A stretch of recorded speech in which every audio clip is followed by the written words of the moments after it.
Hello, hello Business Queen, je suis vraiment contente de vous retrouver aujourd'hui. Nous allons aborder une thématique qui est très importante, surtout compte tenu de la situation dans laquelle nous sommes et nous évoluons au fur et à mesure. C'est comment être plus productive et manager son temps de manière plus efficace quand on est chez soi et qu'on a des enfants ou qu'on a des membres de notre entourage qui sont aussi à la maison. Donc comment être plus efficace quand on est chez soi et qu'on travaille de chez soi.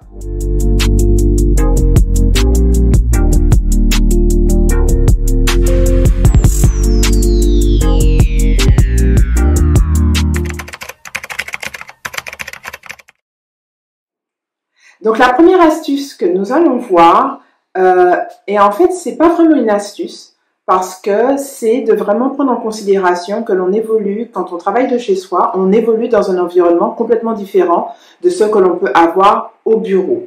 Et donc, la première astuce, c'est tout simplement d'être indulgente et de reconnaître que l'on ne pourra pas être aussi efficace qu'à son bureau.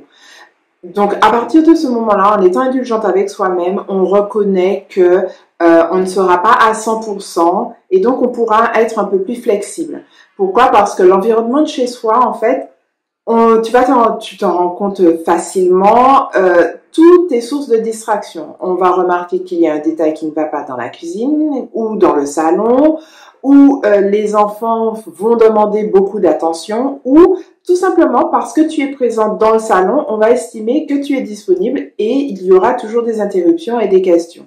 Donc ça fait partie du challenge qu'il y a dans le fait de travailler chez soi. Donc c'est tout simplement de reconnaître, la première astuce, c'est vraiment de reconnaître que l'on ne pourra pas être à 100% et qu'il y aura donc des aléas au fur et à mesure que tu vas évoluer.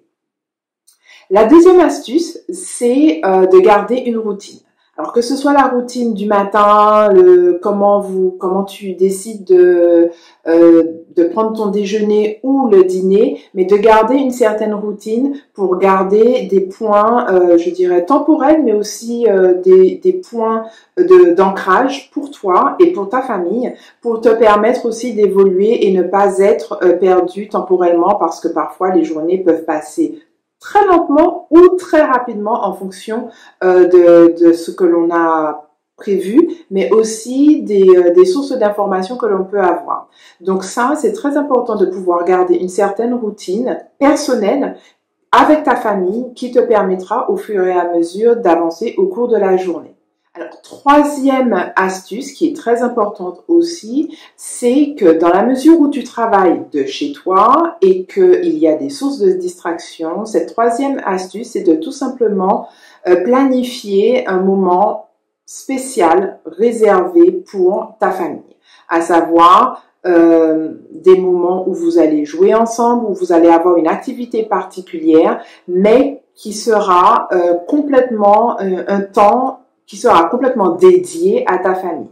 Pas de téléphone, pas de distraction, pas de télé, ou encore si vous avez prévu de regarder un film ensemble, mais une activité ludique que vous allez avoir tous ensemble et qui sera planifiée, que tout le monde aura justement sur son calendrier. Où tu pourras dire à ton conjointe, et à tes enfants, ben écoutez, je serai disponible avec vous de telle heure à telle heure, on fera ce que vous voulez, je suis à 100% avec vous durant ce temps, et à ce moment-là, tu verras aussi que ça leur permettra d'anticiper et de réserver toute leur énergie pour ce moment avec toi. Ce qui permet aussi maintenant d'enchaîner sur la quatrième astuce, à savoir des signaux d'interruption. Alors, c'est une technique que je partage souvent avec mes clientes. Alors, c'est une technique très simple, à savoir, si tu as un bureau ou si tu as juste un espace du salon, crée un signal d'interruption, c'est-à-dire une couleur particulière ou un objet qui donnera le signal et l'indication aux membres de ton entourage, à ceux qui vivent avec toi. Lorsque vous voyez la couleur rouge, la couleur verte ou le nounours sur le bureau, je ne dois pas être interrompu de telle heure à telle heure. Les enfants fonctionnent très facilement avec ce genre de signal parce que en fait, ils vont te demander, par exemple, maman, j'ai vu le nounours. Est-ce que je peux quand même te poser une question? Et à ce moment-là, c'est de pouvoir mettre en place des limites pour que les enfants puissent comprendre qu'il y a des moments où on peut discuter, des moments où on ne peut pas discuter. Évidemment, c'est pas toujours évident au début, mais créer ce genre d'environnement, discuter avec les enfants et en conjonction justement, lorsque tu l'associes avec l'astuce numéro 3, c'est-à-dire avoir un temps dédié pour tes enfants, tu verras que lorsque tu arrives à jongler avec ces deux-là, au fur et à mesure, tu vas te dégager du temps pour pouvoir travailler sur tes projets, même de chez toi. Par la suite, en leur rappelant tout simplement les limites, ce sera à toi de vraiment communiquer les temps qui te sont dédiés, les temps qui leur sont dédiés. Les enfants, ils aiment la structure, même s'ils aiment beaucoup jouer, mais ils aiment bien les paramètres, savoir où sont les limites. Et donc, au début, c'est vrai que c'est pas évident, mais au fur et à mesure, tu verras que les enfants s'habitueront et respecteront les paramètres que tu auras mis en place. Alors, la 5e astuce, si tu as des enfants en bas âge ou des enfants qui font encore leur sieste, profite de ce temps pour pouvoir justement optimiser ton planning. Soit tu en profites pour justement, écoute, faire une sieste parce que tu as besoin de ce repos et que c'est nécessaire, parce que la productivité ne veut pas dire uniquement travailler. Travailler, c'est aussi aménager son temps pour faire en sorte d'avoir du repos et être plus productif, même si c'est sur un laps de temps très court. Mais si tu sais qu'en fait, tes enfants, ils ont des périodes de sommeil bien spécifiques, c'est de pouvoir optimiser ce temps-là pour faire le maximum durant ta journée. 6e et avant-dernière astuce, ce qui est d'important, c'est de pouvoir t'associer soit avec une autre maman ou une autre entrepreneur qui vit pas très loin de chez toi. C'est vrai que dans la conjoncture dans laquelle on est parfois, on ne peut pas se déplacer. Alors à ce moment-là, vois dans quelle mesure tu peux t'associer, tu peux faire en sorte que ton compagnon puisse t'aider. Et si tu es seul, c'est vraiment sur l'aménagement, je t'ai dit, du temps de travail et des limites que tu auras pu mettre en place. Mais de pouvoir faire en sorte d'avoir du temps pour toi. Donc de t'associer avec quelqu'un qui pourra, peut-être la voisine, ne serait-ce que pour, je sais pas moi, une demi-heure, 3/4 d'heure, pour faire en sorte d'échanger de responsabilités et de permettre aux enfants d'aller chez le voisin, s'amuser durant au moins 45 minutes, 1 heure, pour te permettre à toi d'optimiser ce que tu dois faire, que ce soit pour toi en ayant du repos ou pour travailler sur tes projets, mais de pouvoir aussi faire en sorte que ce soit un échange équilibré, que de temps en temps les enfants des voisins puissent venir aussi jouer avec les enfants.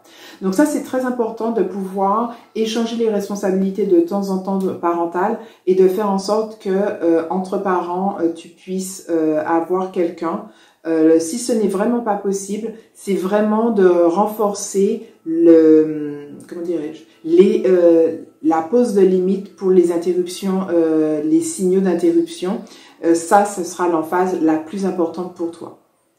Et puis maintenant, on va aborder la dernière astuce. Alors la dernière astuce, en fait, c'est l'utilisation de sons, ce qu'on appelle la musique blanche. C'est-à-dire, ce sont des sons bien spécifiques tels que le bruit du vent, le bruit de la mer, le son de la mer, le son de la pluie, qui permettent d'optimiser la concentration durant un certain temps, mais aussi non seulement de se concentrer, oui, de rester focus sur ce que l'on fait, mais aussi d'apaiser en fait les énergies et de pouvoir faire en sorte que tout se calme autour de soi. Donc ce sont des ambiances qui permettent aux enfants justement de se calmer, parce que bon, les enfants resteront des enfants, mais ça leur permettra, alors s'ils veulent travailler à côté de toi, parce que très souvent ça arrive que les enfants veulent être près de leurs parents lorsqu'ils travaillent, de mettre ce genre d'ambiance et ce genre de musique en fond sonore permet aux enfants de rester beaucoup plus calmes, de rester apaisés et de pouvoir rester calmes et focus, et toi d'avoir le temps nécessaire pour travailler.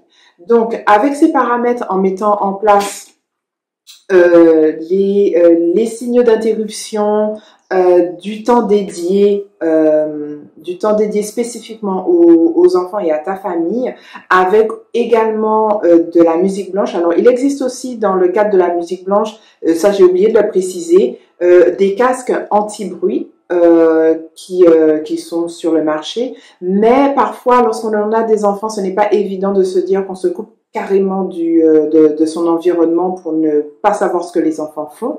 Donc c'est important de pouvoir avoir, ne serait-ce que de manière modérée, un son de la musique blanche, c'est-à-dire le son de la mer qui te permet à toi de rester concentré, mais aussi de calmer l'ambiance qu'il y a autour de toi. Donc, avec ces astuces que je reprends d'ailleurs, c'est-à-dire être soit indulgente avec toi-même, de garder une routine spécifique, d'optimiser un temps spécifique, de planifier un temps pour toi et pour ta famille où le temps leur sera dédié, d'avoir des interruptions des signaux d'interruption, de profiter, d'optimiser les temps de sieste des enfants, et enfin avec la musique blanche, les fonds sonores, d'optimiser ce que l'on appelle les échanges de responsabilité parentale.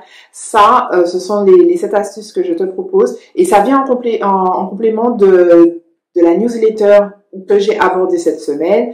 Tu peux t'abonner, le lien sera. N'hésite pas à t'abonner à la chaîne, à partager et à commenter si tu as d'autres astuces qui te permettent de rester toujours focus, même en travaillant de chez toi. Je te dis à bientôt. Ciao.